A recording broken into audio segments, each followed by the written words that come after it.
dampen the whole religious business. I mean, that's really what you're trying to do. Well, I mean, I don't think we can. Honestly, I don't know if we can, because even in instances where religion isn't a factor in the conflict, say in Sierra Leone, where everyone had great religious relations, nevertheless, religion is such an important component of people's identity that it's something that is very relevant for them, and it's something that has to be considered when you're trying to create a society in which peace is possible and that sustainable peace can happen.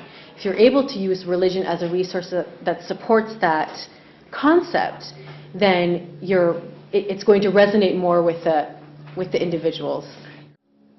Somehow or other, the absolutism has to be relativized.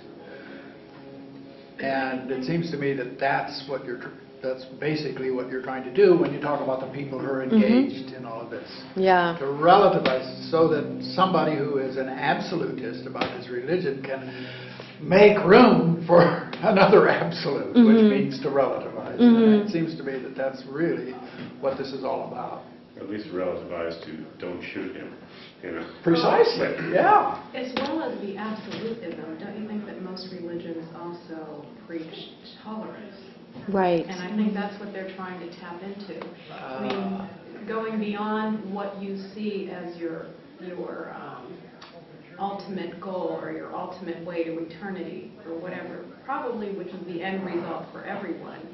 On the way there, I can't think of any religion unless you're at the very fundamental part of it, or sort of an offshoot that doesn't proclaim tolerance and acceptance. Reluctantly, and after centuries and centuries of refusing to accept it. Well, we actually have, I wish I had brought it, but we have at the Tannenbaum Center a list of the golden rule in a variety of different religious traditions.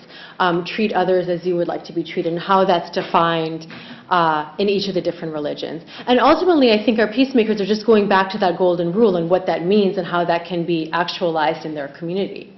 But, I mean, to go back to your point, I think one of the most interesting things that I've learned in being involved in this work at the Tannenbaum Center is something that our peacemaker in Iraq said. He said, "Don't call me a moderate. I'm in no way a moderate. I'm very extreme. My views are very strong. They're very extreme. But my views are very extremely about peace." So in a way, it's almost like they are at the opposite end of religious fundamentalists and religious extremists. Their interpretation of religion is that the end goal, the message of their religion is one for peace and equality and justice and coexistence with the other. I'm a psychologist, and I was trained at a Catholic university, my doctoral work, and it's hard to look at human beings, which is my job, and take out the spiritual component. So being trained in a religious university, we were allowed to do that. Well, in my clinical work and in my work here, I have to take a different stand, and I have to remove that piece.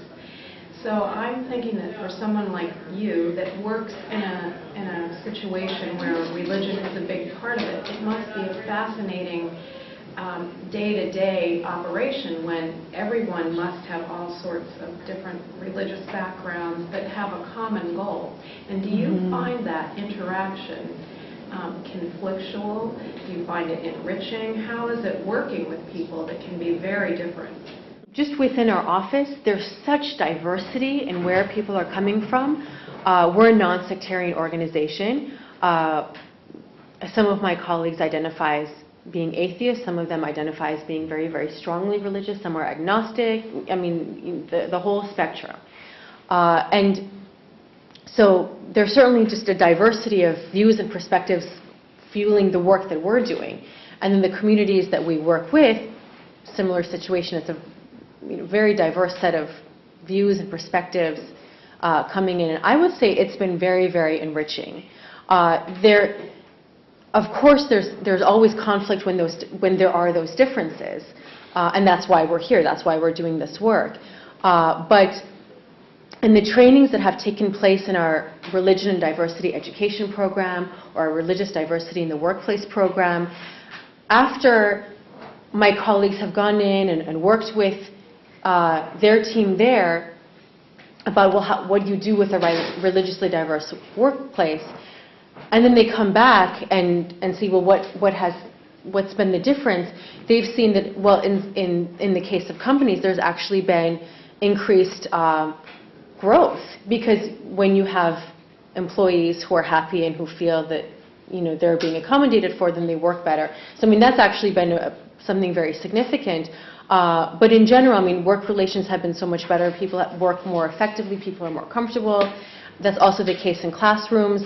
When my educator colleagues go back and talk with the teachers and say, has anything changed since we were last here or since you implemented this curricula, the response has always been very positive.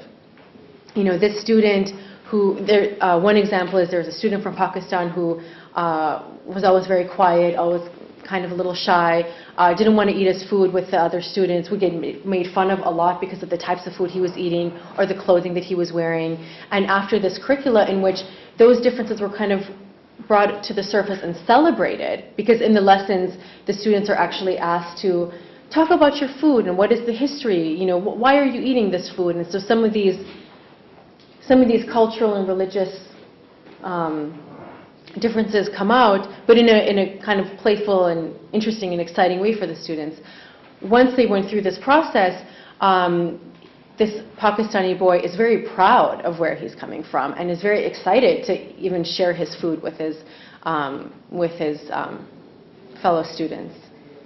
So yeah, I would say in general it's been very positive once we start to implement what we've learned. Yeah. It seems to me that a central issue goes to the nature of the various religions that the religious views that people have, and the religious documents themselves being in a way conflicted. And so a notion of fundamentalism can, as you say, go in lots of directions. You can talk about the fundamentalism related to the teachings of Jesus Christ as being ones that have a goal of peace, and you can talk about other aspects in the Bible that seem to promote warfare and conflict in that way. And obviously, militant factions and a lot of the prime actors have done a very good job of using those sections of the various documents to highlight their goals and ends and means. And it seems to me that there's a discrepancy and a deficiency perhaps in an alternate form of fundamentalism which some of your peacemakers sound engaged in. And it seems to me a question of both semantics, considering so many people do self-identify as religious or as Christian or what have you, and yet there is not a direct line between those alignments and behaviors and actions. And so I guess I wonder what kind of forces could be in place or could be used or coordinated with in order to change the kind of perception of the paradigm, as well as since we live in a global world with a global marketplace and so on, is there any discussion of what you're talking about, a sort of notion of a peace dividend, that people benefit in ways that people like to quantify by peace, and to get behind peacemaking the way that military-industrial complex gets behind war making? I mean, is this something that is out there as things that people are working on or trying to shift the very definition of religious fundamentalism when it comes to approaches to peace and war? Well, for one, they're here. I mean, their stories are right here, but we don't hear about them very often. They are oftentimes hidden behind the news, and so when we're working with people, when we're talking with other institutions, other organizations who are doing similar type of work, that's something that we're always confronting. Well, how certainly the work and the messages are out there, connecting religion and peacemaking, but how can we further bring attention to that and mobilize it and make it stronger. And the technique that we're doing